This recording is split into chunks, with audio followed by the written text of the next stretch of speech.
দিনাজপুরের বিরল উপজেলা বিএনপির আয়োজনে প্রায় ১৫০০ সনাতন ধর্মাবলম্বীদের মাঝে শারদীয় দুর্গোৎসব উপলক্ষে বিএনপির ভারপ্রাপ্ত চেয়ারম্যান তারেক রহমানের নির্দেশে আর্থিক সহায়তা প্রদান ও বস্ত্র বিতরণ করা হয়েছে।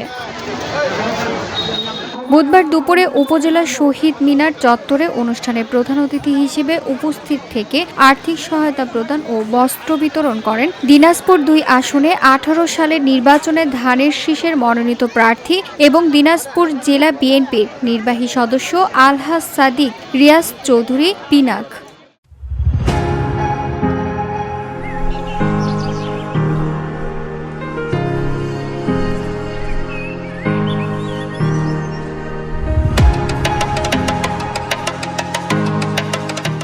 সহকারী শিক্ষক জ্যোতিষ চন্দ্র রায় এর সভাপতিত্বে এবং Dinajpur Matasagar SRA Institute of Science and টেকনোলজির ইন্সট্রাক্টর প্রদীপ সিং এর সঞ্চালনায় অনুষ্ঠানে বিশেষ অতিথি হিসেবে উপস্থিত ছিলেন বিরল উপজেলা বিএনপির সভাপতি বাবুল হোসেন, সহসভাপতি আব্দুল বাকি, সাধারণ সম্পাদক সুলতান মাহমুদ, বেচাগঞ্জ উপজেলা বিএনপির সাধারণ সম্পাদক শফিকুল আলম, বিরল উপজেলা বিএনপির সাংগঠনিক সম্পাদক মিজানুর রহমান মিলন সহ অন্যান্যরা।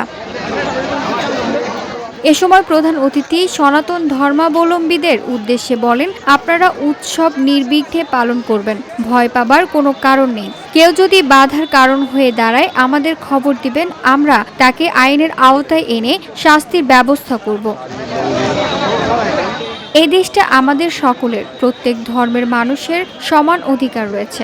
ধর্ম যার যার, রাষ্ট্র সবার। এই রাষ্ট্র সকল ধর্মের সমান অধিকার দিয়েছে, তাই আপনাদের অধিকার কেউ কেড়ে নিতে পারবে না। VOD Bangla news desk.